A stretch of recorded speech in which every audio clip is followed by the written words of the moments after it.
Hello बच्चों, welcome back to my channel. आज हम फिर से डिस्कस करेंगे अदर अकाउंटिंग कंसेप्ट्स के बारे में। इससे पहले अकाउंटिंग प्रिंसिपल्स के ऊपर 4 वीडियोस ऑलरेडी अपलोडेड हैं। नए व्यूअर्स मेरे चैनल पर जाकर इन्हें देख सकते हैं। तो चलिए देर ना करते हुए आज का टॉपिक स्टार्ट करते हैं, लेकिन एक क्विक रिवीजन आपके लिए बहुत ज़रूरी है। ठीक है, अकाउंटिंग प्रिंसिपल्स हमने जब शुरू किया था तो काइंड्स ऑफ अकाउंटिंग प्रिंसिपल में आपने 2 चीज़ें पढ़ी थी, fundamental accounting concept and other accounting concept. इसके 2 मेन पार्ट होते हैं। अब फंडामेंटल में भी आपने 3 पार्ट पढ़े थे, going concern concept, consistency concept and accrual concept. ठीक है, ये आपने फंडामेंटल अकाउंटिंग कंसेप्ट में पढ़े थे। फिर उसकी बाद वाली वीडियो में मैंने अदर अकाउंटिंग कंसेप्ट जब स्टार्ट किया तो आपने business entity concept, money measurement concept और अकाउंटिंग पीरियड कंसेप्ट, इतने कंसेप्ट्स आप पढ़ चुके हो।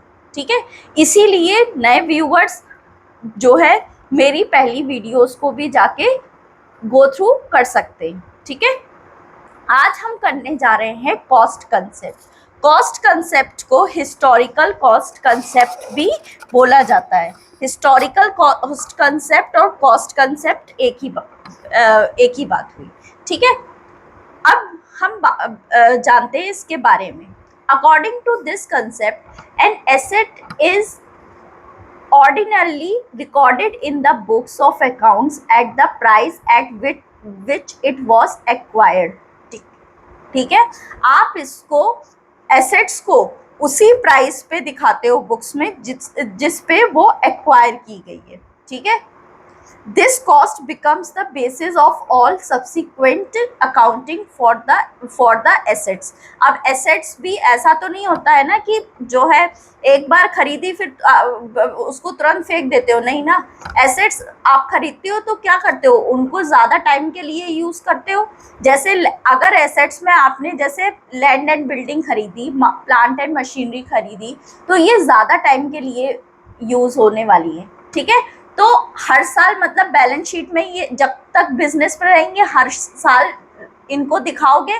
ठीक है, तो वही चीज़ ये कह रहे हैं कि जो आप एसेट्स हैं उनकी रिकॉर्डिंग कैसे करते हो बुक्स ऑफ अकाउंट्स में, उस तरीके से दिखाते हो जिस वैल्यू पे वो एक्वायर की गई हैं। और यही जो जिस वैल्यू पे एक्वायर होती हैं वही वैल्यू क्या होती है जो आने वाले साल हैं, है ना, उनका वो क्या हो जाती है, बेसिस हो जाती है। ठीक है, मतलब उसी बेसिस पे आप जो है क्या करते हो, उन एसेट्स को शो करते हो। This cost becomes the basis of all subsequent accounting for the assets. ठीक है, ये एसेट्स के लिए जो है वो क्या हो जाती है, वही बेस हो जाती है जो वो वाली कॉस्ट जिस कॉस्ट पे उस एसेट्स को क्या किया है, एक्वायर किया है।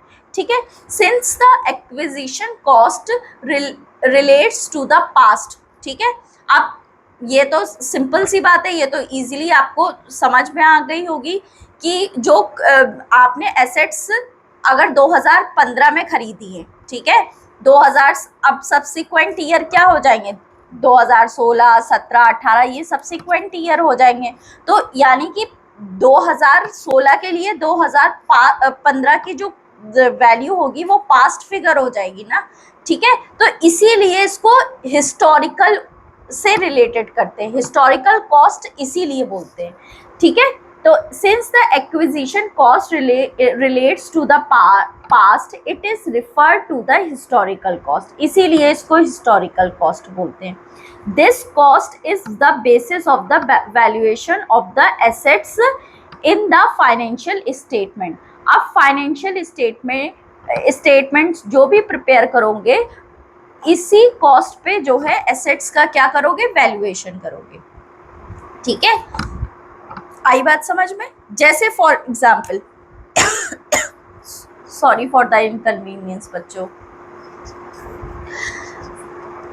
अब जैसे आपने सपोज आपने लैंड एंड बिल्डिंग ली, ठीक है, देखते हैं पेज खाली,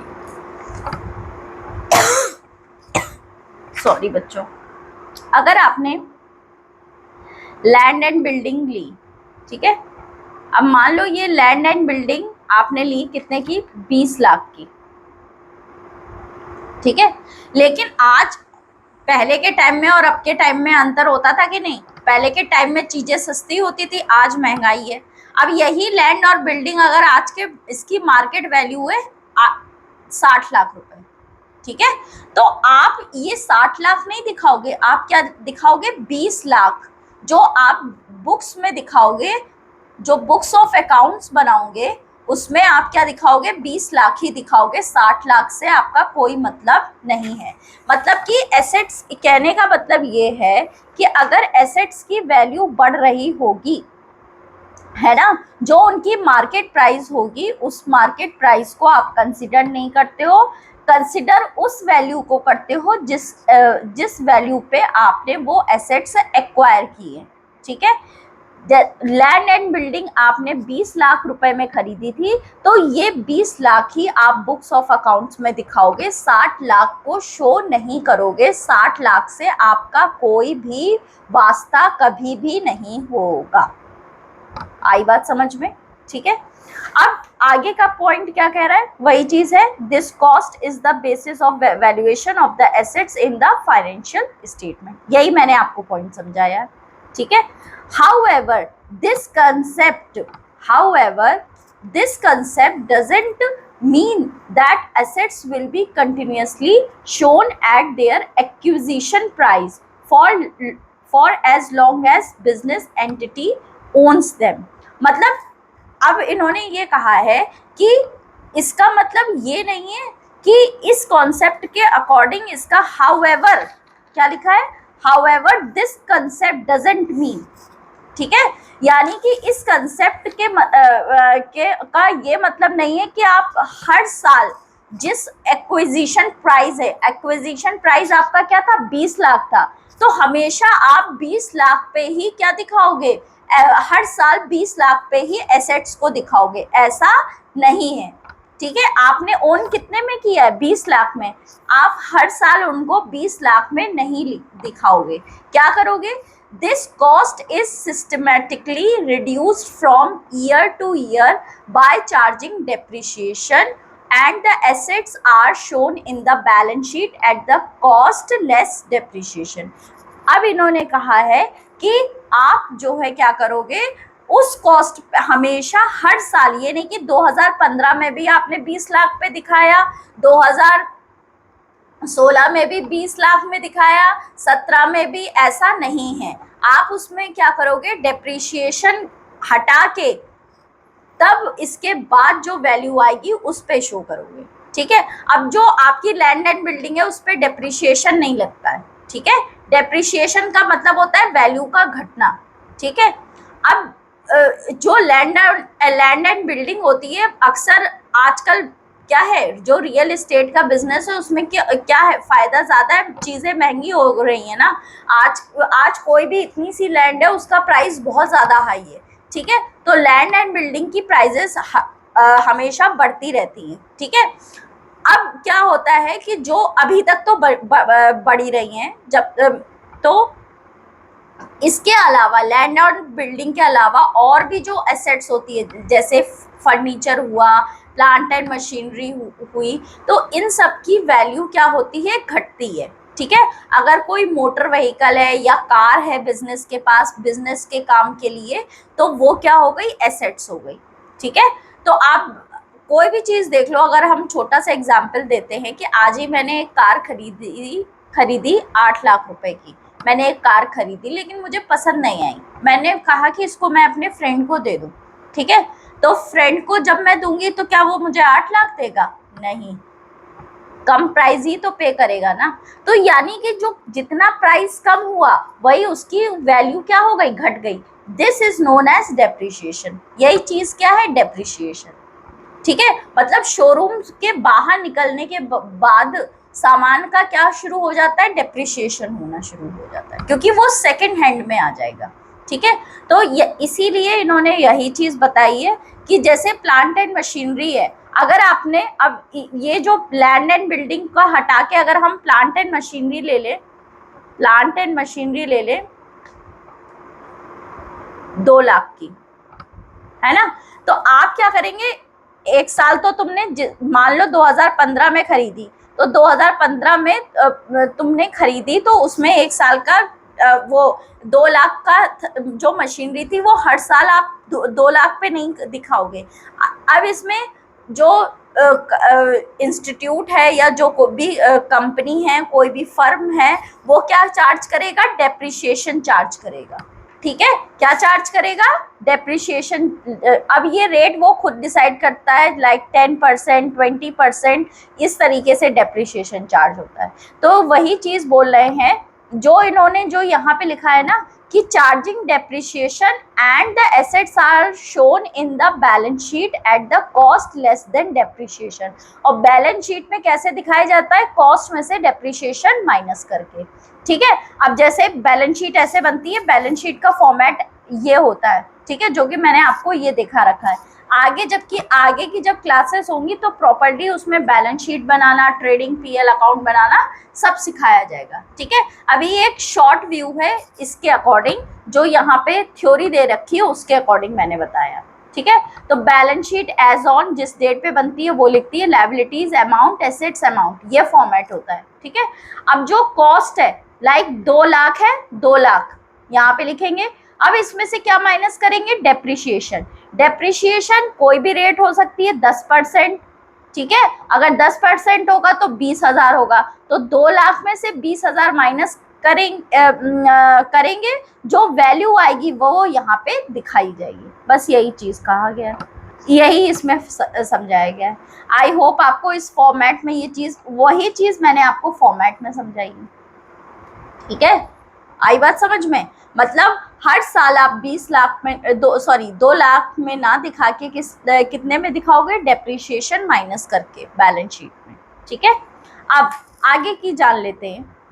आगे इसमें इनके फेवर में जो ये कॉन्सेप्ट दिया है आपका, जो आपका हिस्टोरिकल कॉस्ट कंसेप्ट है या कॉस्ट कंसेप्ट है, उसके जस्टिफिकेशन में वो उस मेथड को, उस कंसेप्ट को जस्टिफाई करने के कुछ पॉइंट्स दिए गए हैं, यानी कि इसके ये फेवरेबल पॉइंट्स है।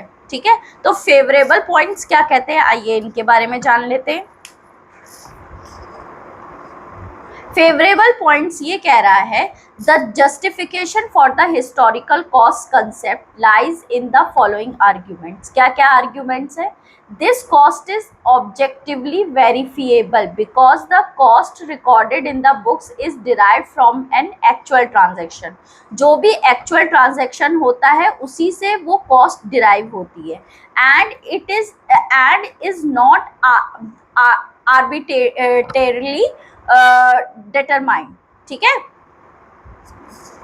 मतलब ये मन माने ढंग से आप इस वैल्यू को नहीं दिखा सकते हो, जिस कॉस्ट पे एसेट्स को जो है लिया गया है उसी एसेट्स उसी कॉस्ट पे आप दिखाओगे, इसीलिए क्या है, वेरीफिएबल है। ठीक है, नेक्स्ट पॉइंट क्या है, नेक्स्ट पॉइंट है, it is just by doing it is justified by the going concern concept, which assumes that the enterprise will continue its activities indefinitely and thus there is no need of using the current values or liquidation values। ठीक है, तो ये एक going concern concept था जिसमें हमने पढ़ा यही था कि कोई भी बिजनेस इसलिए नहीं शुरू किया जाता है कि हम आज शुरू करें और कल बंद कर देंगे, इसलिए नहीं शुरू किया जाता है। आप ये सोच के शुरू करते हो कि जो भी आप बिजनेस स्टार्ट कर रहे हो उसको लॉन्ग पीरियड तक चलाओगे, लॉन्ग पीरियड ऑफ टाइम तक चलाओगे। तो अब लॉन्ग पीरियड ऑफ टाइम है, ठीक है, तो इसीलिए इसकी कोई भी ज़रूरत नहीं है कि आप जो है एसेट्स को उनकी करंट वैल्यू पे दिखाओ, लिक्विडेशन वैल्यूज पे दिखाओ। लिक्विडेशन वैल्यूज करंट वैल्यूज होंगी, मतलब तुरंत उनको कैश में कन्वर्ट कर दोगे। ठीक है, या जो करंट वैल्यूज होती हैं वही लिक्विडेशन वैल्यूज, एक ही बात हुई। ठीक है, आई बात समझ में। तो गोइंग कंसर्न कंसेप्ट के अकॉर्डिंग की वजह से आपको जो है कोई भी ज़रूरत नहीं है उनकी जो एसेट्स हैं उनकी वैल्यू को उनके करंट प्राइस पे दिखाने पे। आप जो उनका ओरिजिनल प्राइस है, एक्चुअल प्राइस है, उसी के बेसिस पे दिखाओगे, लेकिन किस बेसिस पे? डेप्रिसिएशन को लेस करके। ठीक है, नेक्स्ट हम बात करते हैं। नेक्स्ट पॉइंट क्या कह रहा है? नेक्स्ट पॉइंट कह रहा है मार्केट वैल्यूज और current values of assets are difficult to be determined. क्योंकि मार्केट वैल्यूज और करंट वैल्यूज को डिटरमाइन करना क्या होता है? मुश्किल होता है। क्यों होता है? क्योंकि the valuation by one expert will not be the same as that of another. जो एक एक्सपर्ट जो वैल्यूएशन करता है, जरूरी नहीं है वही जो उसने सेट कर रखा हो, जो उसने क्राइटेरिया सेट कर रहा हो उसी के बेसिस पे हो। जरूरी नहीं है दूसरा जो एक्सपर्ट है वो भी क्राइटेरिया सेम रखे। तो इसीलिए मार्केट वैल्यू में क्या होगा? डिफरेंस होगा। ठीक है, अगर कोई एक एक्सपर्ट है वो अलग क्राइटेरिया रख रहा है मार्केट वैल्यू का को एस्टिमेट करने का, और दूसरा एक्सपर्ट उसको अलग क्राइटेरिया यूज कर रहा है डिटरमाइन करने का वैल्यू, तो इसमें क्या होगा? मार्केट वैल्यू में डिफरेंसेस आ सकते हैं। तो इसीलिए मार्केट एक एसेट्स की एग्जैक्ट मार्केट वैल्यू पता करना क्या होता है? मुश्किल होता है। ठीक है, फिर है market values of the assets. Next point है market values of the assets में change from time to time and it will be extremely difficult. क्या कह रहा है? And it will be extremely difficult to keep track of up and down of the market price. ठीक है, जो market value होती हैं एसेट्स की वो चेंज होती रहती है, कभी बढ़ती हैं कभी घटती हैं। ठीक है, तो हमेशा उनको ट्रैक करते रहना कि कब वैल्यू बढ़ रही है कब वैल्यू घट रही है, ये काफ़ी मुश्किल होता है। इसीलिए बेहतर होता है कि हम उसको जो उसकी ओरिजिनल कॉस्ट है, हिस्टोरिकल कॉस्ट है, उसी वैल्यू पर दिखाएं। ये इसके फेवर में पॉइंट थे, इस कॉन्सेप्ट के फेवर में, कि ऐसा ऐसा होता है, इस वजह से हमें क्या करना है? हिस्टोरिकल कॉस्ट पे ही दिखाना है। ठीक है, पहला जो मैंने बताया था कि जो एक्चुअल कॉस्ट होती है उसी को, उसमें कोई भी जो है क्या है, मनमाने ढंग से कोई भी कॉस्ट नहीं दिखा सकता। जिस एक्चुअल प्राइस पे वो एक्वायर की गई है उसी पे दिखाई जाती है। दूसरा हमने ये जो पढ़ा था कि जो दूसरा पॉइंट ये पढ़ा था कि जो गोइंग कंसर्न कंसेप्ट है वो क्या कर रहा है कि अनंत जो बिजनेस है लॉन्ग टाइम तक चलेगा, इसीलिए करंट वैल्यू की कोई ज़रूरत नहीं है। तीसरा पॉइंट जो हमने बताया था कि एक्सपर्ट्स की जो वैल्यूएशन है उसमें क्या हो सकता है? डिफरेंस हो सकता है, तो मार्केट वैल्यू क्या होती है? अलग अलग हो सकती हैं। चौथा जो हमने लास्ट पॉइंट, इसीलिए मतलब इन सारे पॉइंट्स को पढ़ के हमें ये लगा कि हमें हिस्टोरिकल कॉन्सेप्ट को अडॉप्ट करना चाहिए। ये इसके जस्टिफिएबल पॉइंट्स थे। ठीक है, अब हम बात करेंगे drawbacks of the historical cost concept. अब इनके ड्रॉबैक्स हैं, ड्रॉबैक्स के बारे में जान लेते हैं। Assets for which nothing is paid will not be recorded. ठीक है, एसेट्स जिनके लिए कुछ भी पे नहीं किया गया है उनको रिकॉर्ड नहीं किया जाएगा। ठीक है, thus a favorable location, brand name and reputation of the business, knowledge and technological skill built inside the enterprise will remain unrecorded though these are valuable assets। हालांकि ये वैल्यूएबल एसेट्स हैं लेकिन फिर भी इनको क्या किया जाता है? रिकॉर्ड नहीं किया जाता है। जैसे फेवरेबल, अगर आपके फेवर में लोकेशन होगी, ये भी तो आपकी एसेट्स है कि आपका जहाँ पे बिजनेस है या जो आपका बिजनेस प्रेमाइसेस हैं अच्छी जगह पे हैं, तो आप प्राइम लोकेशन पे हैं, तो आपको आपके जो बिजनेस होगा वो अच्छे से ग्रो करेगा। ठीक है, आपका ब्रांड नेम इतना अच्छा है, आपकी बिजनेस की इतनी अच्छी रेपुटेशन है, नॉलेज है, टेक्नोलॉजिकल स्किल अच्छी है। ठीक है, तो ये सारी एंटरप्राइज के अंदर ही बिल्ट होती हैं ये सारी चीज़ें, लेकिन जो है इनको कोई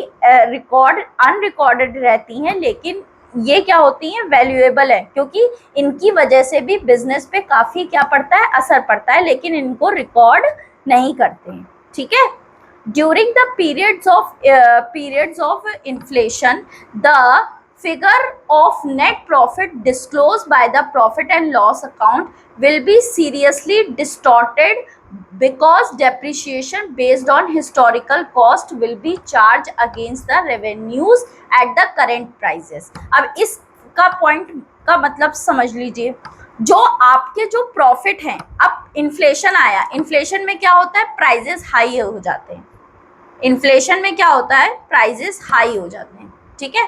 अब देखो होता क्या है कि प्राइजेस हाई हो गए, मतलब जो एक सामान पहले हमें 10 रुपए में मिल जाता था, आज वो 20 रुपए, सामान तो एक ही है ना, लेकिन प्राइस की वजह से उसके प्रॉफिट भी क्या हो रहा है, बढ़ रहा है ना।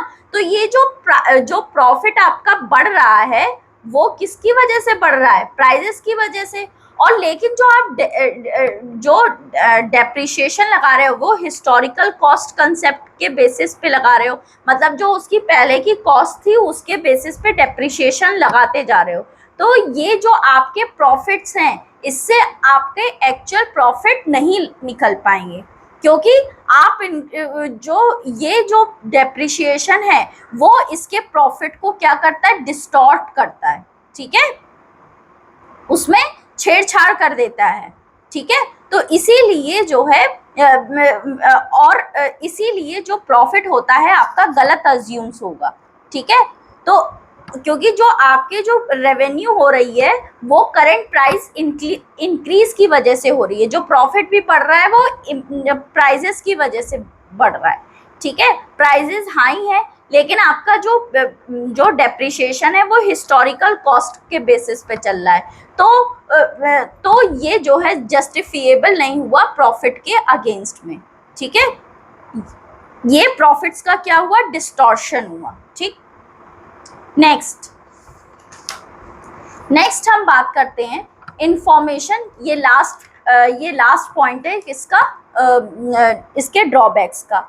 Information based upon historical cost may not be useful to management, investor, creditors etcetera. जो इंफॉर्मेशन हिस्टोरिकल कॉस्ट पे बेस्ड है उससे वो ना ही यूजफुल हो सकती हैं मैनेजमेंट के लिए, इन्वेस्टर्स के लिए, ठीक है, क्रेडिटर्स के लिए। इन्वेस्टर्स को क्या मतलब है कि आपने किस रेट पे क्या सामान खरीदा है, उनको करंट उससे मतलब है ना कि करंट बिजनेस में कैसे वर्किंग हो रही है, ठीक है, प्रॉफिट्स अर्न कर रहा है कि नहीं कर रहा है। तो यानी कि जो इनके यूजर्स है उनके लिए हिस्टोरिकल कॉस्ट कंसेप्ट यूजफुल नहीं है, ठीक है। यानी ये इसके ड्रॉबैक्स थे, यानी ये ड्रॉबैक्स क्या करते हैं, इस कॉन्सेप्ट को अप्लाई करने से मना करते हैं, और जो इसके जस्टिफिएबल वाले पॉइंट्स थे वो इस मेथड को अडॉप्ट करने, इस कॉन्सेप्ट को अडॉप्ट करने के आपको एनकरेज करते हैं, ठीक है।